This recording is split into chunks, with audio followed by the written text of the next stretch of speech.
He gently raised the woman's legs, then he injected a muscle relaxant into her. Once the woman's muscles were completely relaxed, he let her slowly inhale the anesthesia. It took less than a second, and the woman lost consciousness. The doctor then supported her neck, used a tool to gently open her mouth, and inserted an oxygen tube. Seeing that the woman had fallen into a deep sleep, the doctor placed tape close to her eyes. This was supposed to be a routine procedure, but the doctor, while performing the surgery, explained things to his apprentice. Suddenly, the anesthesiologist stood up quickly. She noticed the patient's blood pressure dropping rapidly. The room immediately became tense. Everyone watched the instruments closely. Thankfully, after a brief panic, the patient's condition stabilized, although it was just a scare. The surgery was still completed smoothly, but right after that, the woman suddenly lost consciousness. No matter how the doctor called out, she did not wake up. The doctor quickly checked her pupils, but there was no response.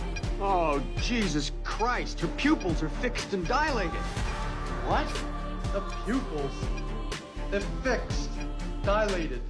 The lead surgeon rushed forward to check and immediately declared the woman brain dead. But the woman had no medical history before the surgery, and the procedure had gone smoothly. So how could she suddenly be brain dead and slip into a coma for no reason? After consultations with several specialists, they speculated that the woman may have had an allergic reaction to the anesthesia, because in millions of cases, a few people experience such reactions. The hospital concluded that it was a rare occurrence, but Dr. Daisy insisted on investigating further because the patient was her close friend, and Daisy had recommended the surgery to her. Daisy began reviewing the medical records, but she found nothing unusual except for a questionable lab report. The hospital had tested her friend's tissues, but such tests were unnecessary for this type of procedure. This puzzled her husband too.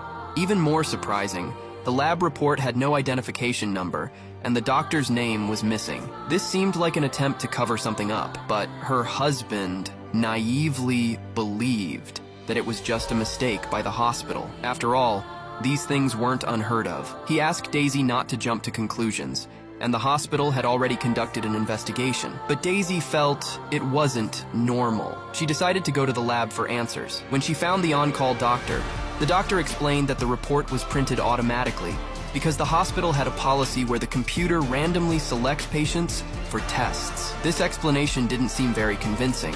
Daisy remained skeptical. Next, she went to the archives to check the records, but there was no code listed in the system. Determined to uncover the truth, Daisy requested all the cases of comatose patients from the past year. When she saw the list, she was shocked to find so many patients had fallen into comas. Afterward, Daisy worked tirelessly day and night. Her actions were discovered by her husband, and they had a big argument because accessing the records without permission clearly violated hospital rules.